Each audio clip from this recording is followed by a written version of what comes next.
Ooh, gotta find out where my notes are. Yeah. Hey everyone, it's Katie. So I haven't posted in like almost 2 months, and I apologize for that. I feel like I say that at the beginning of every video. I'm like, sorry I haven't posted in forever, but I'm just not good at posting. I've had a lot going on. I'm really busy. Like, school is just making me drown. So I'm trying my hardest, but I'm sorry. Also, I'm trying a new thing with videos. Even though I can't keep up with posting videos, I'm gonna try and start a little segment called Kick Back with Katie. Honestly, it's just gonna be me talking about stuff. So that's already what I did anyways, but now I'm just giving it a name. So this is the first video of Kickback with Katie, and it's gonna be about one of my favorite things to talk about in the entire world, self-care. So just a little bit of background information. I just got back from a conference. It was the Creating Change Conference, if you know what that is, but it's basically put on by the National LGBTQ Task Force. And it's in a different city every year. This year it was in Philly, and it's just like this huge gay conference with like so many workshops and like events and just a whole lot of queer people, and it's really amazing. This is what my second year going, and I went to a lot of workshops and I learned a lot and took a lot away from it, so yeah. But I went there and I did 3 different workshops on self-care. And I know that seems a little excessive, but I'm in the process right now of trying to like compile resources for this camp that I'm like helping to plan slash do stuff for. So I'm going to be running the alternative space in this LGBTQ activist youth camp. And basically it's just like a space there for when people need to step away, just when like the camp is a little like overwhelming or something, when they need to step away, there's going to be like an alternative space, and that's what I'm running this year. So I was trying to like compile these resources for self-care because I feel like those would be really good resources to have in the alternative space, and so I went to those 3 workshops and they were so amazing. So I originally went to these workshops, strictly for resources, and I took away like so much more. They made me realize that my own self-care routine isn't as good or as helpful as I thought it was. So recently I've gotten into some bad habits, just like regarding self-care and like taking care of myself. And there are like a couple of things that I've been doing, but really it's just kind of been like neglecting self-care, and like putting other things before it that maybe aren't as important. Like one thing is I've been like telling myself that I have to like earn self-care time, like saying, oh, I have to do this many assignments before I do this, or like, oh, I need to get this much done today before I take care of myself, which isn't good because the standards that I would be setting for myself were always like way too high to the point where I would never get them done, and consequently I would never be taking care of myself. And also that's just like not a good philosophy to live by. Like self-care isn't something that you should have to earn, quote unquote. And another thing I was doing was I just like wasn't checking in with myself about it, and just like blindly thinking that my self-care was good. And like the biggest thing I can remember thinking is that like, oh, I go to therapy, so like I don't have to take care of myself in other forms.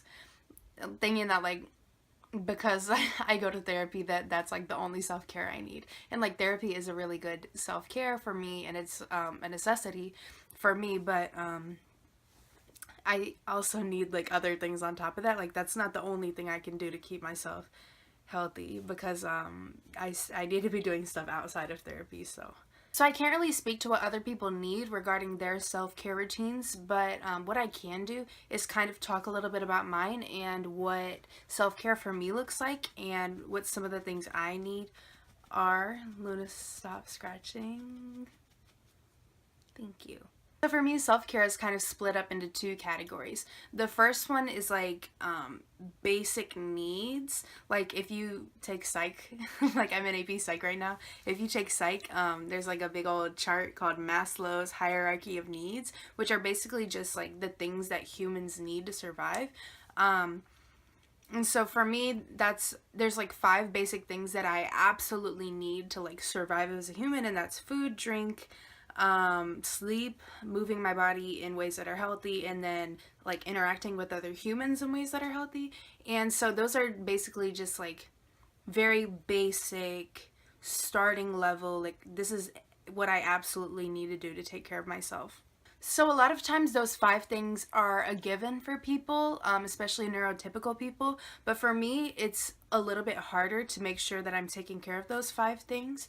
You know, like I've said in my previous videos, I am in recovery from an eating disorder, and I've been in like multiple treatment centers, and you know, there's also like comorbid disorders that you know, go along with it, that you know, just make up who I am. But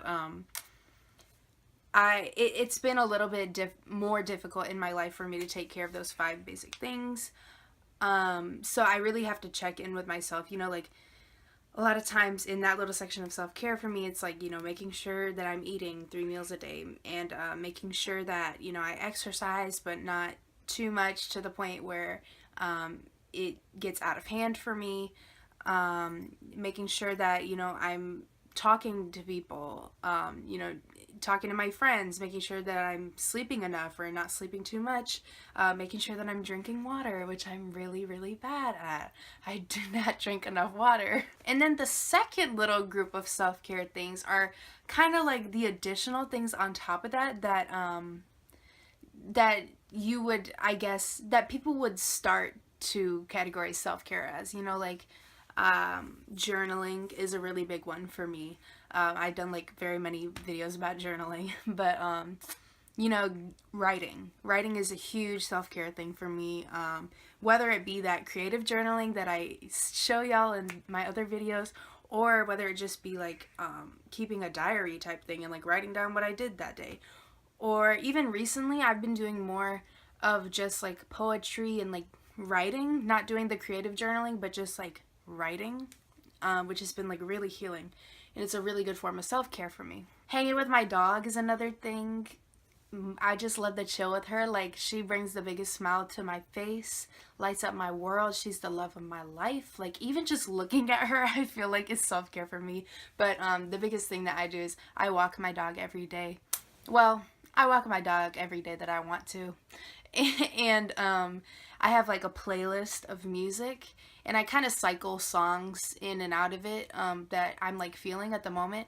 But I walk my dog with that playlist, usually at the end of the day, to just kind of debrief, and that's like a really big thing of self-care for me. And like YouTube/television is a really big thing of self-care for me. I love to watch YouTubers, so many of them. And I also love television shows. Right now my favorites are This Is Us. I just started watching that. But also Scandal and How to Get Away with Murder just came back on, so thank you God. Thank you Shonda Rhimes. One of like my biggest stressors is like not feeling like I'm productive enough and like not feeling like I'm doing enough.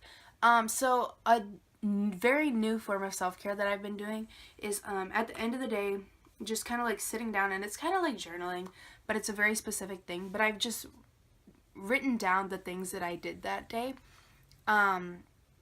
Just to kind of like make myself feel better, because a lot of times I'll be like, oh my God, I didn't do anything today, but like in reality I had done a lot. So it's really good to like sit down and reflect and be like, I got out of bed today, I ate a meal, I pet my dog, like, you know, just writing down stuff that I did to like, I don't know, it just feels like it gives me more of a purpose, and it makes me feel a whole lot better.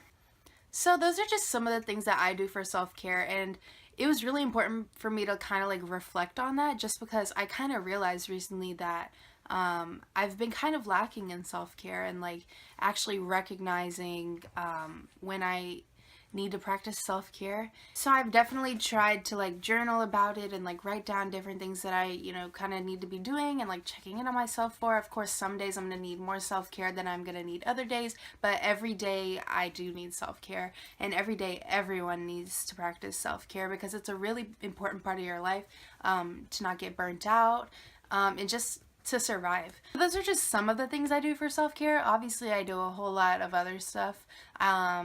You know, I go to therapy and all my doctor's appointments, even though sometimes it doesn't feel like self-care. You know, sometimes I take bubble baths.